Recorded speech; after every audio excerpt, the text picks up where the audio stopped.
Bonjour, alors voici la deuxième vidéo sur le travail d'une paire de mitaines pour débutants au point mousse. Donc je vous rappelle avant tout que vous pouvez nous suivre sur le site rêvedefibre.wifeo.com où vous avez les pages du site qui sont centrées sur pas mal d'explications et puis un blog que je commence à reprendre en main de temps en temps. Et puis vous avez aussi le groupe que j'ai ouvert sur Facebook qui s'appelle Autonomie et fait maison, un groupe où nous ne sommes pas trop nombreux et où nous faisons pas mal de choses qui concernent le fait maison, aussi bien en tricot, couture, jardin, cuisine, conserve, enfin bon, tout ce qu'on peut trouver à faire et qui concerne le fait maison et qui nous amène à être de plus en plus autonomes par rapport à la société de consommation. Voilà, bon, mis à part ça, si vous avez regardé la vidéo précédente, vous avez pu voir que nous avions démarré une paire de mitaines. Alors je vous donnais dans les explications dernièrement comment calculer votre échantillon et puis comment monter faire vos mailles en droit puisque c'est pour débutants. Là moi j'ai fait ma dimension hein, à peu près, hein, voilà, mes mitaines elles sont bonnes. Donc là en hauteur. Donc maintenant je vais tomber mes mailles. Voilà, donc c'est ce que je voulais vous montrer aujourd'hui. On va terminer. Alors comment on tombe les mailles? Là, comme d'habitude, toujours de la maille en droit, hein, ça vous savez faire que ça pour l'instant. Je vous trouverai un autre ouvrage à faire en maille en vert après. Donc là, je passe une maille, je tricote ma deuxième maille, normalement, et je viens chercher ma première maille et je la passe par-dessus la deuxième. Voilà, ça s'appelle tomber une maille. Là, pareil. Alors, je fais attention de ne pas trop serrer, sinon je ne pourrais pas y arriver. Je descends, j'attrape ma maille, hein, c'est pas compliqué, hein, je viens la chercher par en dessous, je la soulève et hop, je la fais passer par-dessus. Je viens chercher ma troisième maille, je la tricote à l'endroit, comme vous avez déjà fait toutes les autres mailles. Là, à ce stade-là, vous savez faire la maille en droit. Hop, je viens chercher ma aiguille, ma maille, et je la passe par-dessus. S'il faut, je pousse un peu l'autre. Hop, des fois, il y en a qui ne veulent pas trop s'échapper. Je tire un peu si je vois que ça sert de trop, parce que la laine filet main étant irrégulière, c'est pas toujours évident. Hein. Là, j'ai un endroit où c'est gros. Voilà. Là, je vais tricoter. Hop, vous voyez, je fais ma maille, je viens chercher l'autre et je la passe par-dessus. Donc là, je vais tomber toutes mes mailles de cette manière-là. J'accélère un petit peu parce que je voudrais vous montrer comment finaliser ensuite. Hein. Mais voilà. Voilà, vous voyez, ça risquerait d'être un peu trop serré. Il faut que je fasse attention. Donc pour éviter ça, je vais retirer un peu pour avoir une maille plus grande. Voilà, je tricote pas trop serré. Et je tombe mes mailles de manière à terminer mon ouvrage. Alors lorsque vous avez un pull par exemple, là c'est un ouvrage droit, c'est un ouvrage pour débutants, hein, donc on ne va pas se compliquer la vie. Mais si après on faisait par exemple un pull et qu'on ait besoin de faire ce qu'on appelle des diminutions, que ce soit les diminutions d'encolure ou d'emmanchure, eh bien c'est la même chose. Ça sera toujours à base de mailles que vous tombez comme ça. Voilà. Hop. Voilà. Vous voyez, ça fait joli, hein. Ça fait un joli petit rang ici. Voilà. Alors, je vais y arriver. Hop. Je vais tomber mes dernières mailles. Mais un petit peu compliqué, c'est un peu épais parce que la laine filet main, c'est pas de la laine du commerce, hein, c'est de la laine filet main. Elle va se détendre après au fur et à mesure que je vais le porter. Donc si je tricote comme je tricoterai une laine du commerce, ben je me retrouve avec un ouvrage qui va bailler après, ça va pas être sympa. Voilà. J'arrive sur les dernières mailles bientôt. Moi j'ai une petite main, donc j'avais monté 30 mailles. Hein. Une trentaine de mailles me suffisait amplement. J'ai fait à peu près 15 cm de hauteur, sinon après j'ai plus le petit doigt. Il est caché sous la mitaine, c'est un peu gênant.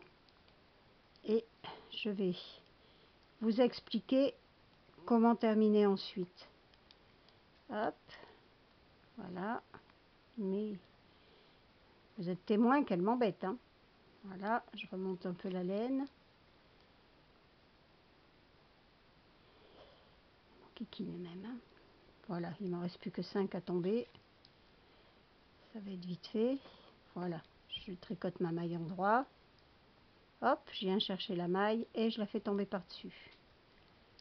Voilà, je fais attention avec la dernière aiguille parce que la dernière maille, on a tendance à perdre l'aiguille. Voilà, terminé. Ensuite, je vais prendre une paire de ciseaux. Alors d'habitude, en général, on tricote, on fait les petites coutures avec la même laine. Là, je vais pas le faire parce que ma laine, elle est épaisse, hein. Donc je vais couper là, ça va suffire pour avoir de quoi rentrer. Comment je fais avec la dernière? J'ai coupé, hop, je vais juste tirer. Vous voyez, je tire et hop, voilà, ça y est, j'ai fini. Mon ouvrage est terminé. Je vérifie que ma main, ça va, ouais, non, le pouce il est dans ce sens-là.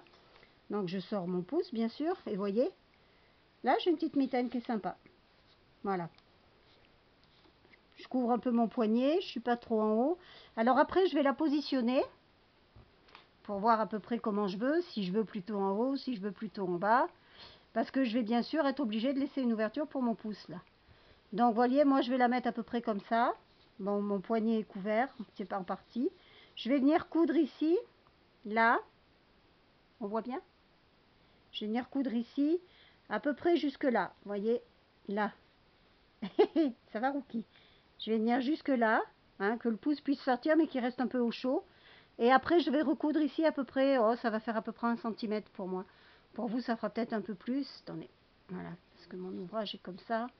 Là, à peu près, voilà. Vous voyez, je vais venir coudre ici sur, comme ça, à peu près cette dimension-là, donc à peu près 3 vagues, peut-être 4, et le reste en descente ici. Voilà. Et là, j'aurai ma première mitaine. Après, ben, je vais refaire exactement le même travail, un autre rectangle comme ça, et j'aurai donc la mitaine de l'autre côté. Et pareil. Alors, je vous conseille, comme je vous ai dit l'autre fois, de prendre des notes, hein, pour pouvoir en refaire. Il y a une chose que j'ai oublié de vous dire l'autre fois, lorsqu'on travaille avec de la laine filet main. On ne va pas pouvoir refaire de la laine identique comme on pourrait faire dans le commerce, parce que ce n'est pas industriel justement. Donc on a une certaine quantité de laine, et là il y a une chose que j'ai oublié de faire parce qu'il y a longtemps que je n'avais pas tricoté. Et bien en fin de compte, j'avais ma grosse pelote au départ, sauf que voilà, est-ce que j'ai suffisamment de laine maintenant pour faire la deuxième? Ben là voilà, c'est là que ça va poser souci, c'est que j'en sais rien.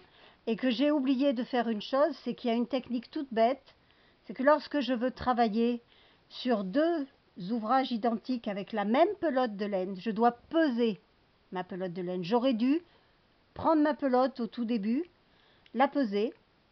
Je vais vous dire une ânerie, mais admettons par exemple qu'elle fasse 150 grammes. Eh bien, j'aurais dû faire 2 pelotes de 75 grammes. Et garder chacune des pelotes pour chaque mitaine. Alors, c'est pas tout à fait forcément la même longueur de fil, puisque j'ai du fil épais, du fil fin, c'est un fil irrégulier, filet main. Mais en ayant le même poids de chaque côté, j'avais une très grande chance de savoir déjà si j'avais assez de laine pour faire les deux, et puis ensuite pour savoir exactement jusqu'où je pouvais aller avec ma laine. Donc voilà, je ne l'ai pas fait, donc je vais aller au petit bonheur la chance. À mon avis, j'en ai assez pour faire la deuxième mitaine, mais bon voilà, si j'en ai pas assez, ça sera tant pis pour moi. Je travaillerai autrement, je ruserai pour la deuxième. Voilà, vous aurez donc là des mitaines toutes simples au point mousse, hein, vous n'oubliez pas la couture. Par contre, vous pouvez la décorer ensuite si vous voulez sur le dessus, coudre des petits boutons, faire une petite broderie, j'en sais rien moi, mettre des petits pompons, enfin bon, ce qui vous fait plaisir ou la laisser nature comme ça. Voilà, eh bien je vous souhaite une excellente journée. Je vous rappelle, Rêve de fibre pour le site et Autonomie Effet Maison pour Facebook. Et puis bien sûr les commentaires sur ma petite vidéo en dessous si vous voulez. Et puis je vous souhaite une excellente journée. Puis je vous dis à bientôt pour d'autres vidéos. N'hésitez pas à vous abonner. Lorsque j'obtiendrai les 1000 abonnés, je pourrai faire du direct. Vous pourrez donc me poser des questions vous-même au fur et à mesure du travail de l'ouvrage. Voilà, passez une bonne journée tous et puis à très bientôt et merci de me suivre. Au revoir.